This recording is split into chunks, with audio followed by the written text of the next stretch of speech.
رات کے 12 بج چکے تھے جب حالیہ کچن میں اپنے لیے کافی بنا رہی تھی۔ وہ کافی بنا کر جیسے ہی کچن سے باہر نکلی تھی اس کو سامنے فروا دکھائی دی۔ یہ شاہی سواری اس وقت کدھر سے آ رہی ہے؟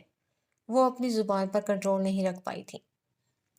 ویسے تو اس وقت میرا کوئی موڈ نہیں ہے کسی جوابی حملے کا، لیکن میرے منہ لگے بنا آپ کو بھلا نیند کہاں آئے گی؟ تو میں آپ کو بتا ہی دیتی ہوں کہ یہ شاہی سواری آپ کے ولی عہد شہزادہ سفیر کے ساتھ کھانا کھانے گئی تھی اور تھوڑی دیر پہلے ہی لوٹی ہے۔ اس کی آنکھوں میں ایک الوہی سی چمک تھی، اس کے لہجے کا مان، ہاں یہی مان اس وقت فروا کو ٹھٹکا تھا۔ بات سنو لڑکی، سفیر بھائی بولا کرو، 9 سال بڑا ہے وہ تم سے، اب کوئی بچی نہیں ہو تم جو اس کو نام سے پکارتی ہو۔ اچھا تو یہ بات ہے، پھر تو میں آپ کو بتاتی چلوں کہ نہ ہی میرا دین اور نہ میرے ملک کا قانون ان کو میرا بھائی بناتا ہے۔ اور رہی آپ تو سارا گھر جانتا ہے حال سلطان آپ کی کتنی سنتی ہے، وہ اس کو تپاتے ہوئے بولی تھی۔ یہ 3 4 سال پہلے تک تو تمہیں دین اور قانون بھولا ہوا تھا، اب اچانک کیسے یاد آ گیا؟ تب تو تم اس کو بھائی بلاتی تھی۔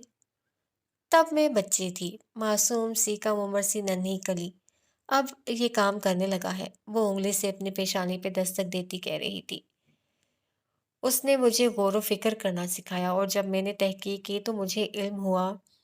وہ 2 قدم آگے آ کے ان کے کان کے پاس جھکی تھی کہ سفیر میرا بھائی نہیں ہے۔ وہ ایک ایک لفظ پہ زور دیتی بولی اور ان کے قریب سے گزرتی اوپر کی طرف چلی گئی تھی۔ پیچھے سے فروا پیر پٹکتی رہ گئی تھی، وہ بالکل نگین کی طرح زہر اگلتی تھی، انہوں نے اعتراف کیا تھا۔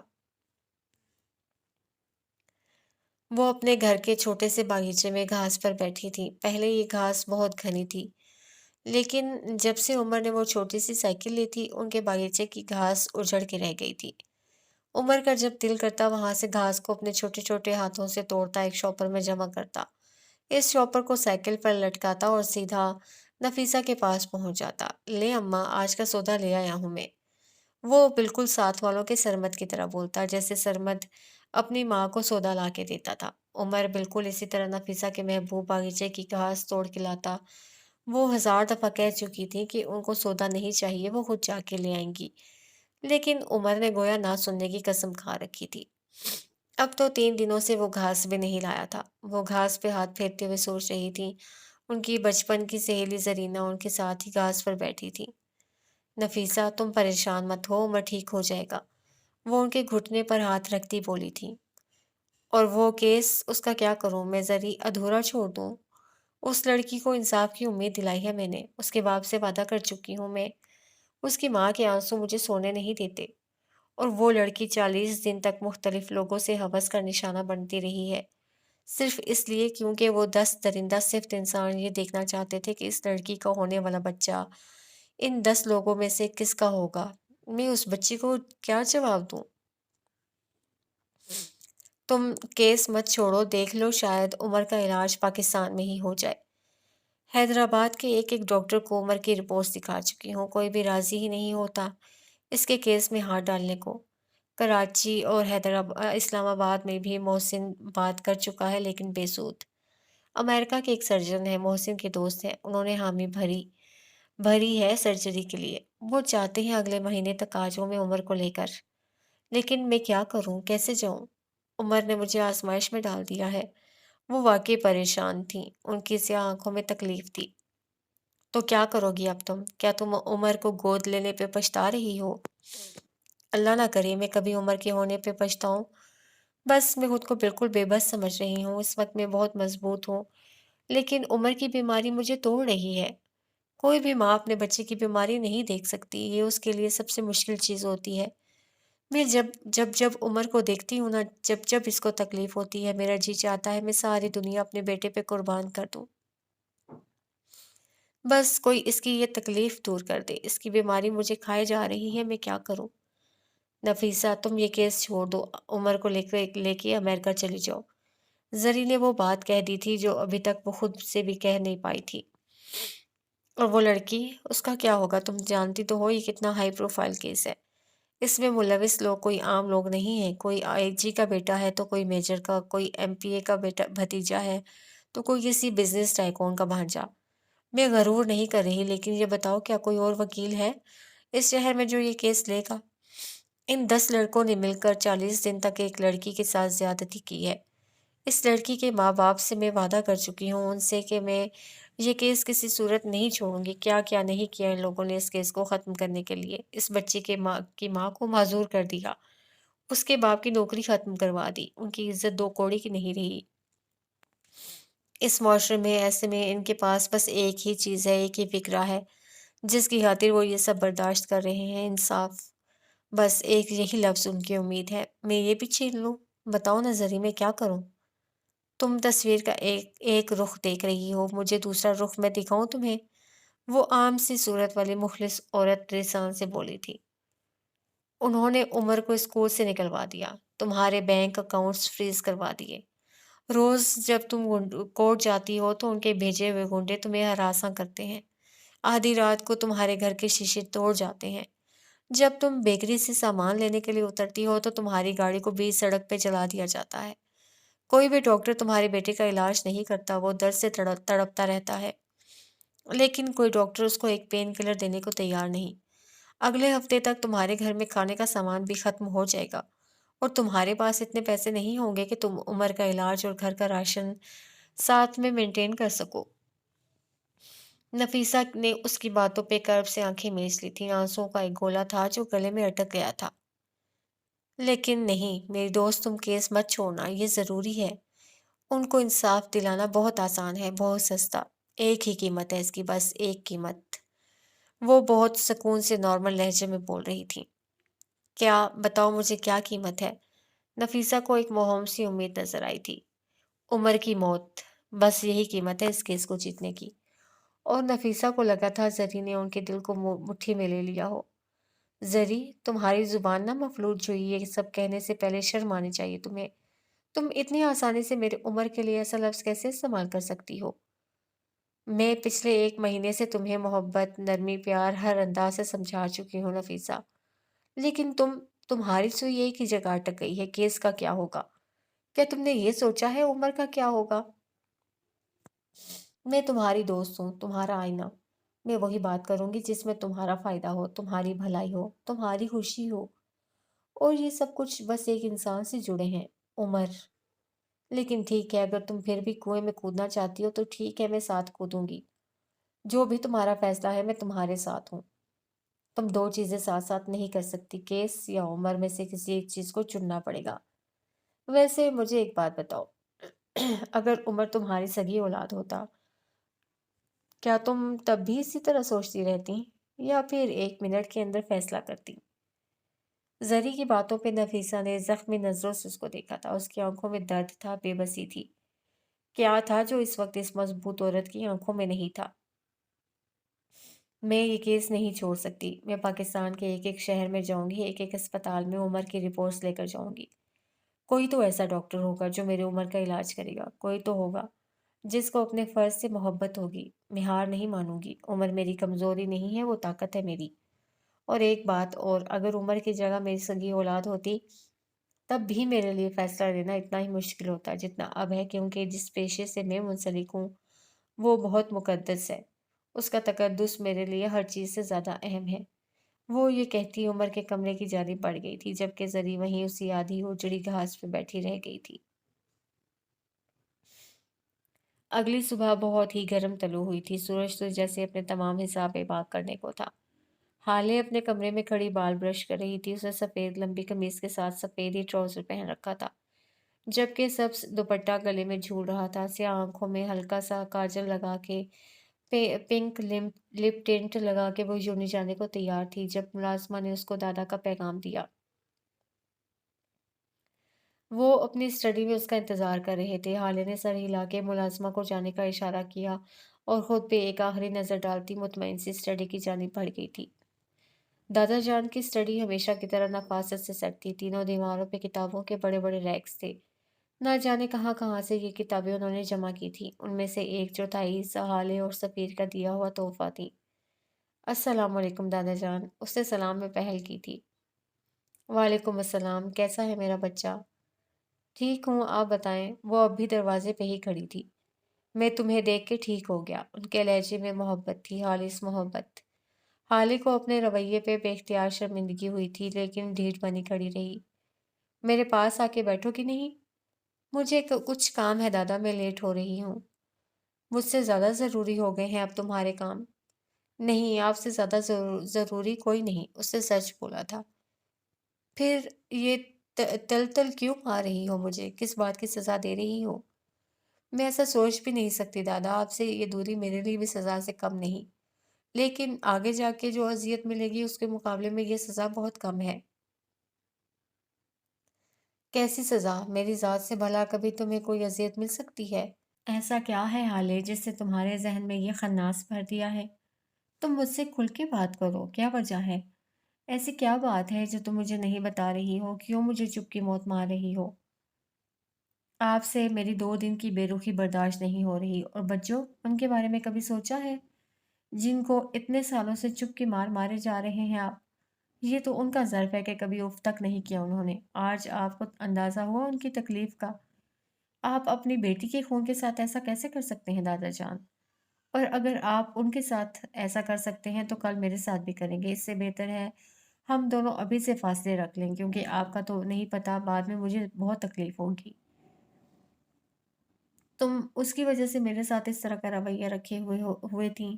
تم اس کی وجہ سے مجھ سے فاصلہ رکھ رہی تھی، اس نے تمہیں مجھ سے دور کیا۔ میں 2 دن سے تمہارے منہ سے ایک لفظ سننے کو بےتاب ہوں۔ سوچ سوچ کے میرا ذہن مفلوج ہوا جا رہا ہے کہ ایسا بھی کیا ہو گیا کہ تم نے مجھ سے بات تک کرنی چھوڑ دی ہے، اور وجہ وہ مہرماں وہاج ہے۔ ان کا چہرہ غصے سے سرخ ہو گیا تھا۔ حالے نے افسوس سے ان کو دیکھا تھا۔ وہ صرف مہرماں وہاج نہیں، مہرماں نگین بھی ہے دادا جان۔ کبھی تو یہ وہاج نام کا ٹھپا اس کے نام سے ہٹا کے دیکھیں۔ وہ آپ کی نگین کا خون ہے، اس کا حق ہے آپ کی محبت پہ۔ کیوں کسی کا حق مار رہے ہیں آپ؟ ایک بار، بس ایک بار ان کے سر پہ ہاتھ رکھ دیں، وہ آپ کو مایوس کبھی نہیں کریں گی، وہ وہاج نہیں بنیں گی۔ وہ اب ان کے پاس رکھی کرسی پہ آ کے بیٹھ گئی تھی۔ چند لمحوں تک وہ کچھ بول نہیں سکے، اور جب بولے تو ان کا لہجہ ایک ہارے ہوئے انسان جیسا تھا۔ میں اس کو جب بھی دیکھتا ہوں مجھے وہ نگین یاد آتی ہے جس کو میں نے وہاج کی مار کی وجہ سے ہسپتال کے بستر پہ دیکھا تھا۔ اس کے بازوؤں پہ نیل تھے حالے، اس کے ہاتھ اتنے کھردرے تھے جیسے کسی مزدور کا ہاتھ ہو۔ اس کی آنکھیں، پتہ ہے اس کی آنکھوں میں کتنا کرب تھا؟ وہ بالکل سرخ تھیں، جیسے پتہ نہیں کتنے راتوں سے سوئی نہ ہو۔ ان کی آواز کانپی تھی، ان کی آنکھیں نم ہو رہی تھی، لیکن آج شاید وہ بولنا چاہتے تھے۔ اس کی گردن پہ جلنے کا داغ تھا، اس کا پورا منہ سوجا ہوا تھا۔ میں نے شاید پہلی بار اس کو اتنے غور سے دیکھا تھا۔ وہ چہرہ، نگین کی وہ حالت میری آنکھوں میں حفظ ہو چکی ہے۔ میں اتنے سالوں میں ایک بار بھی اس چہرے کو بھول نہیں پایا۔ وہ مر گئی، میں اس کا آخری دیدار بھی نہیں کر سکا۔ کیا تم میری اذیت سمجھتی ہو؟ انہوں نے دان پہ دان جما کے خود کو رونے سے باز رکھا ہوا تھا۔ ان کی آنکھوں میں بے پناہ اذیت تھی۔ دادا جان، ان سب میں آپ ہی کا کیا قصور؟ وہ ان کو اس حالت میں نہیں دیکھ پا رہی تھی، لیکن اگر آج چپ رہتی تو شاید پھر کبھی نہ بول پاتی۔ میرا کیا قصور ہے اگر مجھے اس پہ پیار نہیں آتا؟ میرا کیا قصور ہے اگر تمہیں دیکھ کے میری روح تک سرشار ہو جاتی ہے، اور جب جب اس کو دیکھتا ہوں میرا خون کھولتا ہے؟ مجھے لگتا ہے کسی نے میرے دل پہ پیر رکھ دیا ہو۔ مجھے کبھی اس سے نگین کی خوشبو نہیں آئی۔ وہ میرے لیے خوش نہیں ہے سوائے ایک اذیت کے۔ میں اس کو کیوں دیکھوں؟ جب میں نگین کو آخری بار نہیں دیکھ سکا تو اس کی اولاد کو کیوں دیکھوں؟ حالے، ایک دکھ مجھے نگین کی جدائی نے دیا ہے، دوسرا اگر تم دینا چاہتی ہو تو ٹھیک ہے۔ یوسف سلطان حاضر ہے۔ بتاؤ کیا سزا ہے میری تم سے محبت کرنے کی؟ بولو بولو نا حالے، ایک ہی بار مار دو مجھے۔ وہ بے اختیار اپنی جگہ سے اٹھی تھی اور یوسف سلطان کے سینے سے لگ گئی تھی۔